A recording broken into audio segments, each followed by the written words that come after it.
السلام علیکم ورحمۃ اللہ وبرکاتہ۔ شب برات ہے کیا؟ سب سے پہلے میں آپ کے سامنے وہ چیزیں بتاؤں گی جو ہمارے معاشرے میں کی جاتی ہیں اور اس میں قرآن و حدیث اور صحابہ کا عمل کیا تھا، یہ بھی ہم اسی ویڈیو میں بات کریں گے۔ تو سب سے پہلے شب برات نہ تو قرآن میں ہے نہ تو حدیث میں، لیکن ہاں یہ ایک فارسی لفظ ہے جس کو استعمال کیا جاتا ہے۔ تو شب برات میں ایک کام تو سب علماء بیان کرتے ہیں کہ اس رات میں عبادت کرنی چاہیے، اور اس کے بیان میں ایک حدیث بیان کی جاتی ہے کہ ایک قبیلے سے تشبیہ دی گئی ہے کہ اس میں ان کی بکریاں جو تھی اور بھیڑ کے جسم پر جتنے بال ہیں اتنے لوگوں کو اللہ سبحانہ و تعالی جہنم کی آگ سے خلاصی عطا فرماتے ہیں، لہذا اس میں دوسری راتوں کی نسبت زیادہ عبادت کرنی چاہیے۔ ایک حکم تو یہ بیان کیا جاتا ہے۔ دوسرا حکم یہ بیان کیا جاتا ہے کہ اس رات میں غسل کر اچھے کپڑے پہننے چاہیے۔ ہم نے اپنے بچپن میں بھی دیکھا ہے کہ وہ نہا دھو کر اچھے لباس پہنتے ہیں، خوشبو لگاتے ہیں۔ تیسرا حکم یہ بیان کیا جاتا ہے کہ اس رات میں فیصلے کیے جاتے ہیں، یعنی سال بھر کے فیصلے کیے جاتے ہیں، تقدیر کے فیصلے، یعنی جو سال بھر کے جتنے بھی کام ہوتے ہیں وہ سب اس میں لکھے جاتے ہیں۔ وہ کیا کرتے ہیں، اللہ تعالیٰ فرشتوں کے حوالے کر دیتے ہیں، کس کی روزی سال میں بڑھانی ہے، کس کی کم کرنی ہے، کس کو مارنا ہے، کس کو زندگی دینی ہے، یہ اس رات میں فیصلے کر دیے جاتے ہیں۔ چوتھا یہ ہے کہ یہ بھی کہا جاتا ہے کہ اس رات میں قرآن نازل کیا گیا، کہ قرآن کا نزول اس رات میں شروع ہوا۔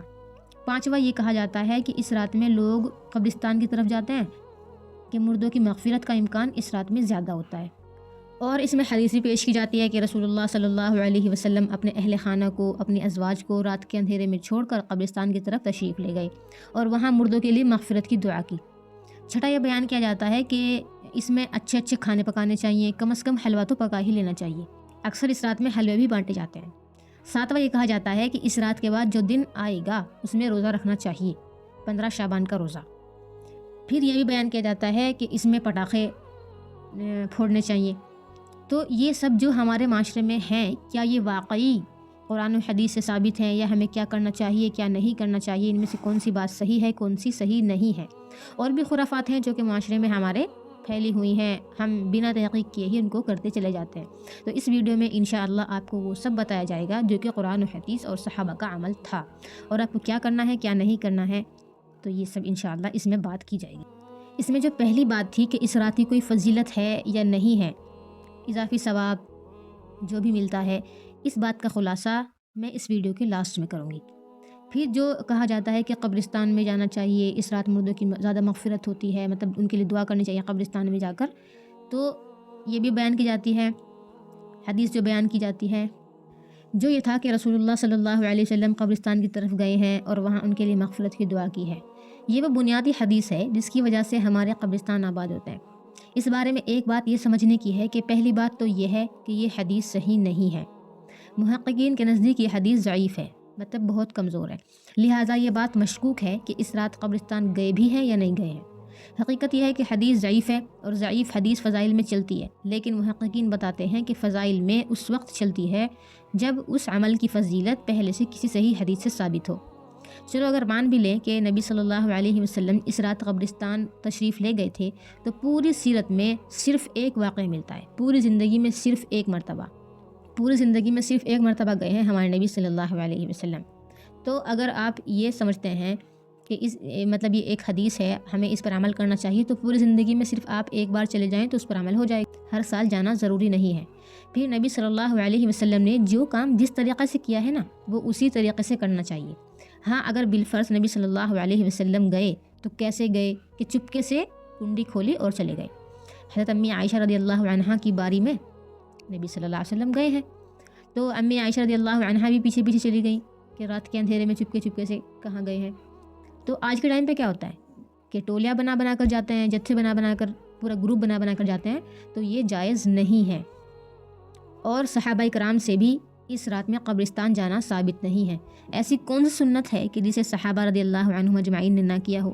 ساری سنتوں پہ وہ بڑھ چڑھ کر حصہ لیا کرتے تھے، ہم سے زیادہ وہ عاشق رسول صلی اللہ علیہ وسلم تھے۔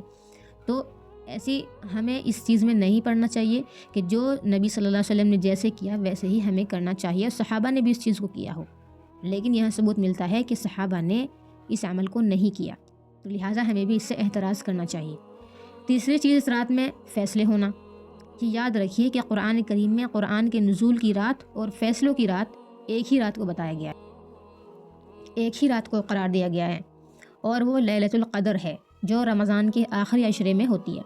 اگرچہ بعض روایات ہیں جن میں 15 شعبان کے بارے میں آتا ہے، لیکن وہ روایات سند کے اعتبار سے ضعیف ہیں۔ قرآن واضح الفاظ میں کہہ رہا ہے انا انزلناہ فی لیلۃ القدر، کہ ہم نے اس قرآن کو نازل کیا لیلۃ القدر میں۔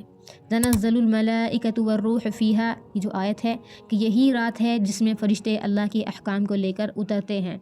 اور پھر دوسرے مقام پر کیا فرمایا، انا انزلناہ فی لیلۃ مبارکہ، کہ ہم نے اس کو نازل کیا برکت والی رات میں۔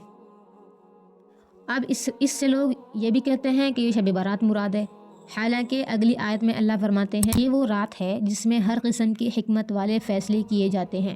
یہاں مبارک والی رات سے مراد لیلۃ القدر ہے جو کہ رمضان میں آتی ہے۔ تو اس لیے شب برات کا قرآن کے نزول اور قسمت کے فیصلے والی بات سے کوئی تعلق نہیں ہے۔ یہ لیلۃ القدر میں نازل ہوا اور اسی میں فیصلے کیے جاتے ہیں۔ جو روزے کا تعلق ہے کہ جو شب برات کے رات کے بعد جو دن آتا ہے اس میں جو روزے رکھنے کا حکم ہے وہ کیا ہے، تو یہ روزہ بھی کسی صحیح حدیث سے ثابت نہیں ہے۔ 15 شعبان کا روزہ کسی صحیح حدیث سے ثابت نہیں ہے، کیونکہ نبی صلی اللہ علیہ وسلم سے صحیح بخاری کی حدیث میں آیا ہے کہ نبی صلی اللہ علیہ وسلم شعبان کے پورے مہینے میں کثرت سے روزے رکھتے تھے۔ تو اگر ہمیں بھی اس سنت پر عمل کرنا ہے تو ہمیں بھی صرف 15 کو فکس کر کے نہیں رکھنا ہے، بلکہ کثرت سے روزے رکھنا ہے۔ کم از کم 4 5 6 7 تو ہم اس میں رکھ ہی لیں، تبھی تو ہم وہ جو سنت ہے اس میں شمار ہوں گے۔ صرف 15 کو اگر ہم یہ فکس کر کے روزہ رکھیں گے کہ ہاں اس میں ہمیں ایکسٹرا ثواب ملے گا، تو یہ بدعت ہو جائے گی، کیونکہ نبی صلی اللہ علیہ وسلم کی کوئی حدیث نہیں ہے کہ 15 کو ہی آپ کو زیادہ ثواب ملے گا۔ کیونکہ اگر آپ پورے شعبان کا رکھیں گی، کثرت سے رکھیں گی، تو تبھی آپ کو وہ ثواب ملے گا۔ صرف 15 کو اگر 15 کو رکھنا ہے تو وہ ایک نفل روزہ ہے، رکھ سکتے ہیں، لیکن اس میں یہ نیت نہیں کرنی ہے کہ ہاں مجھے اس پر ایکسٹرا ثواب ملے گا، کیونکہ اس کا ایکسٹرا ثواب کا کوئی بھی صحیح حدیث سے ہمیں ثبوت نہیں ملتا ہے۔ ایک نفلی روزہ سمجھ کر رکھ سکتے ہیں جو کہ ہم سال میں کبھی بھی رکھ سکتے ہیں۔ اور اس رات میں حلوے پٹاخے کا تو کہیں بھی ثبوت نہیں ملتا، یہ تو خالصتاً بدعت ہے۔ نہ نبی صلی اللہ علیہ وسلم نے وہ کام کیا ہے، نہ صحابہ نے حلوے بانٹے ہیں، نہ نئے کپڑے پہن کر خوشبوئیں لگائی ہیں اس رات میں۔ تو اس کو تو بالکل ہی رہنے دینا چاہیے کہ اچھے اچھے کپڑے پہننا ہے، یہ کوئی عید تھوڑا ہی ہے۔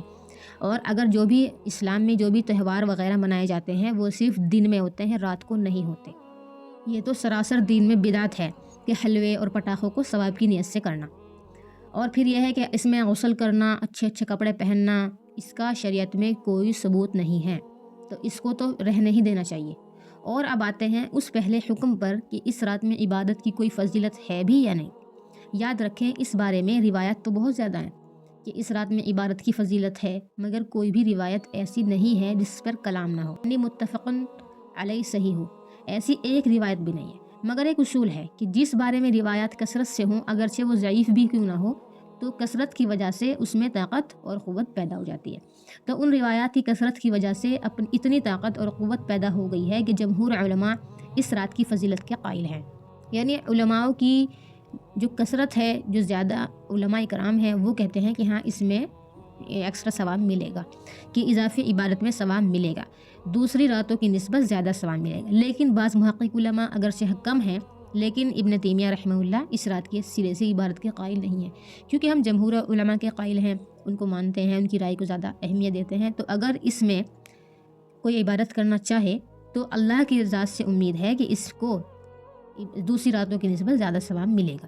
لیکن ایک بات کا دھیان رکھنا چاہیے کہ اللہ تعالیٰ کو سنت کے مطابق عبادت زیادہ پسند ہے بنسبت خلاف شرع طریقے سے۔ تو اس رات میں عبادت کا کوئی متعین طریقہ نہیں ہے، جیسے لوگ پڑھتے ہیں 100 رکعت یا اتنی رکعت، کوئی بھی متعین طریقہ یا کوئی نماز کا کچھ بھی اس میں نہیں ہے۔ عام نماز پڑھیں، دعائیں مانگیں، ذکر کریں، تلاوت کریں، تو انہی کاموں میں مشغول رہیں۔ اگر آپ کرنا چاہیں تو اپنی قضا نمازیں بھی اس میں پڑھ سکتے ہیں۔ اور دوسری بات یہ ہے کہ انفرادی اور تنہائی میں اپنی نماز اور عبادت کریں، اجتماعی طور پر جمع ہو کر سارے اکٹھے ہو کر اور جماعتیں بنا کر عبادت نہیں کرنا ہے۔ انفرادی طور پر اپنی نمازوں کو پڑھیں، اپنی تلاوت کریں، اپنے تسبیحات مکمل کریں، تو انفرادی طور پر عبادت کر سکتے ہیں۔ اور جیسا کہ ہے نبی صلی اللہ علیہ وسلم تہجد کی نماز تنہائی میں پڑھتے تھے، نہ کہ یہ کہ جمع ہو کر سب کو اکٹھا کر لیا اور پھر ہم پڑھ رہے ہیں، تو اس طرح سے نہیں کرنا ہے۔ اگر آپ کو عبادت کرنی ہی ہے تو آپ کیا کریں کہ انفرادی طور پر عبادت کریں، اپنی اللہ سے معافی مانگیں اپنے گناہوں کی، تاکہ اللہ تعالیٰ ہمیں معاف فرما دے۔ تو اگر آپ شب برات پر یہ تحقیق جو اس ویڈیو میں پیش کی گئی ہے، اگر آپ کو سمجھ آئی ہے دلائل کے بیس پر تو عمل کر لیں، اگر کسی اور عالم کی تحقیق دلائل کے بیس پر سمجھ آئے تو ان پر بھی عمل کر لیں، لیکن یہ ہے کہ اندھی تقلید نہ کریں، سوچ سمجھ کر دلائل کے بیس پر ہی عمل کریں۔